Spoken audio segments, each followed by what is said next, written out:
Welcome back, everyone, for another deep dive. This time we're going to be getting into the world of numerology Okay. and specifically taking a look at the number 11. Right. Now, we've got a few articles here that you sent over Right. that we're going to dive into and, kind of extract the core essence of this number Mm-hmm. and maybe even uncover a few surprises along the way. Who knows? Absolutely. It's always fascinating to me how numbers can give us a new perspective on ourselves. Right, exactly. And it's not really about, fortune telling or anything like that. Yeah. It's more like a lens to kind of understand Yeah. these deeper patterns, Exactly. tendencies, Yeah. and, just kind of see things from a different angle. Absolutely. So 11 in numerology isn't just 11, it's considered a master number. And I'm curious, what makes master numbers so special? What sets them apart?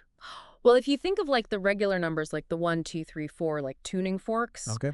a master number is like a gong. It's got this amplified energy, deeper meaning. I love that analogy. Yeah. Yeah. Yeah. So it's like they're vibrating at a higher frequency or And something. exactly. Exactly. There's just more to them. Okay, interesting, interesting. Yeah. And with 11 specifically, one of the things that really jumps out from these articles is this strong connection to intuition. Absolutely. Like those influenced by 11 have this, I don't know, almost like this inner radar or something. Right. Like they just seem to have this knowing. Yes. And some of the articles even describe it as like a direct channel to some kind of universal wisdom. It's fascinating, yeah. Almost like 11 is this bridge between our conscious and subconscious minds or something. Yeah, and this isn't just like, gut feeling. This is like next level intuition. Right, right. Like Yeah. crystal clear vision. One article even said. Exactly. They just seem to tap into something big. Okay, I'm with you. I'm with you. Yeah. And speaking of tapping into something bigger, another big theme that emerges with 11 is this idea of inner wisdom. Absolutely. It's almost like they have this innate understanding of life's complexities. Mm-hmm. Mm-hmm. One article even described it as a storage of light and knowledge. Right. Like they've been here before. Yeah. And it's not just book smarts either, right? No, not at all. It's something deeper than that. It's like this inherent understanding. Yes, exactly. Yeah. Okay, so we've got this strong intuition, this deep well of wisdom. But it's not all, sunshine and rainbows, right? Right. There are some challenges that seem to come along with 11 as well. Of course. Yeah. There's this recurring theme of potential inner conflict, maybe even some fear or anxiety. It's like their awareness is so heightened Yeah. that it can be a bit overwhelming at times. It's like their senses are just turned up to 11 all the time. Exactly. And they feel everything so deeply. So it's like a double-edged sword in a way. It can be, yeah. Interesting. So how does this all tie back to that single digit, too? Because I know that's significant in numerology as well. Right. Well, if you think about the qualities of two, harmony, balance, empathy, 11 takes those qualities and amplifies them. He says. So that heightened sensitivity makes them incredible intuitive, but it also makes them more vulnerable to the world's energies. Okay, that makes a lot of sense. It's like they're experiencing everything in high definition. Wow, okay. Yeah. So it's not always easy being an 11. Not always, no. But it sounds like those challenges are part of what makes them so unique. Absolutely. It's part of their strength. And it's what allows them to tap into that wellspring of compassion and creativity that we were talking about. Exactly. It's all connected. It's fascinating. Fascinating. Yeah. Okay, so we've talked about the core essence of 11, but I'm curious to know what it actually looks like to embody this energy in everyday life. Yeah, let's get into that. So how does this all play out, like in a person's life? What does it actually mean to live as an 11? Yeah, that's the big question, right? And these articles, they dive into this idea of a life path number, Right, life path number. and specifically a life path 11. Okay, and just to back up for a sec, what exactly is a life path number again? So think of it like your soul's blueprint, right? Well, It's this number that's calculated using your birth date, and it reveals your core strengths, your weaknesses, and ultimately, it kind of points to your purpose in this lifetime. So it's a big one. And for someone with a life path 11, this path seems particularly, I don't know, like significant or something? Yeah, absolutely. They have a very, One article even called it a path of illuminated service. yes, that's perfect because it is about, shining their light and really using their gifts to make a difference in the world. That sounds kind of daunting, though, to be honest. It can be challenging for sure. Yeah. But the articles all seem to agree the potential for growth and fulfillment, it's huge. Like one article talked about this entrepreneur, right? She had this life path 11, and she always struggled with self-doubt, fear of failure. Hmm. But it wasn't until she really embraced her intuition, her desire to help others, that her business really took off. Interesting. And more importantly, she found like real fulfillment, you know? So it's like finding that balance between the spiritual and material worlds is key for these folks. Yeah, that's a big part of their journey. Because one article even mentioned, like, ignoring the influence of this life path. Oh, yeah. They said it could lead to many wrong roads and inner turmoil. Those were their words. Wow. Yeah, I mean, it makes sense though, right? Right. When you're ignoring those, those inner nudges, that intuition that Yeah. 11s have. Right.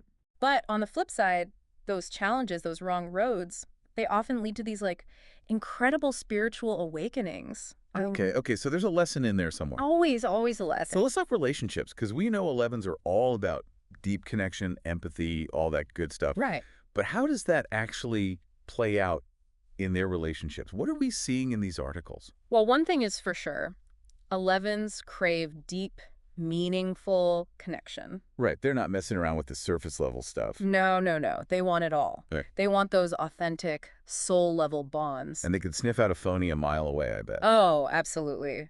They're like human lie detectors, emotionally speaking. So who are they drawn to then? People who are also on a spiritual path, I think. People who understand and appreciate their sensitive nature. Makes sense. Because it takes a certain kind of person to handle that intensity, And speaking of intensity, I saw a few articles mention a specific compatibility between Life Path 11s and 2s. Oh, absolutely. Those two are a match made in numerological heaven.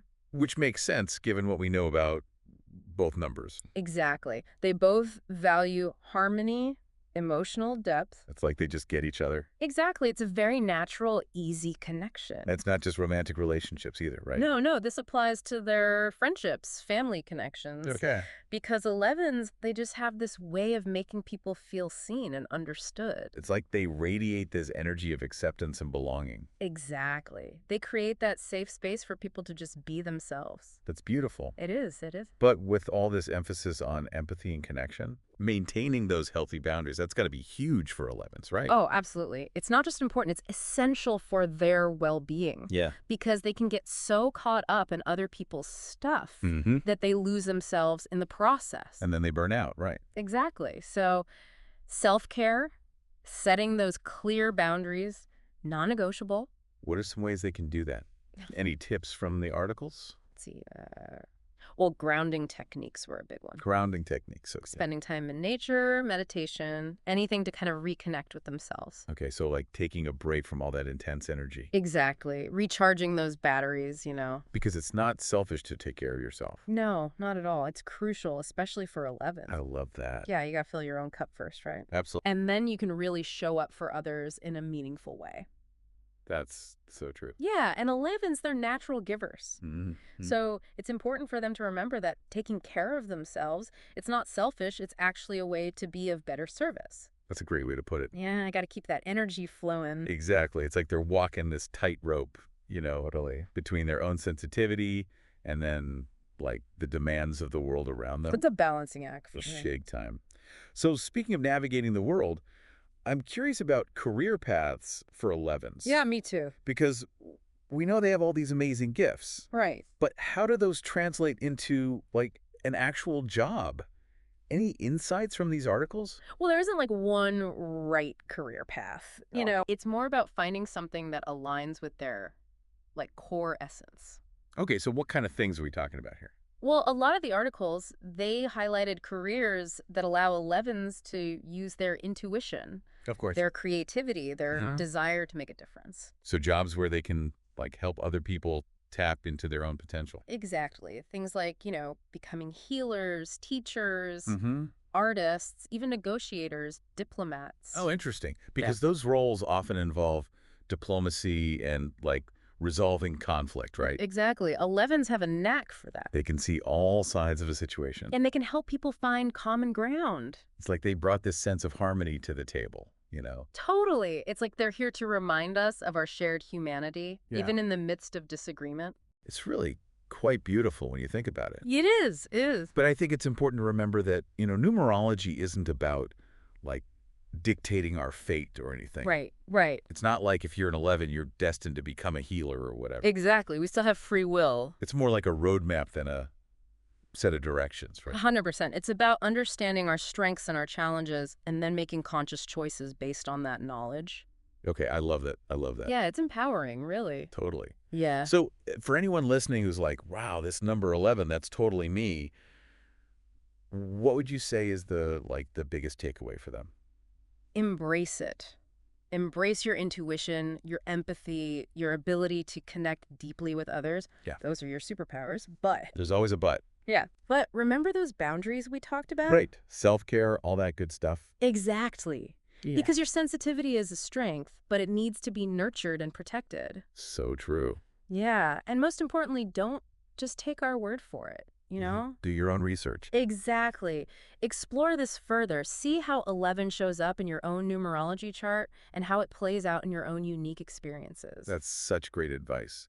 Well, this has been absolutely fascinating. I always love our deep dives into numerology. You too, it's so much fun.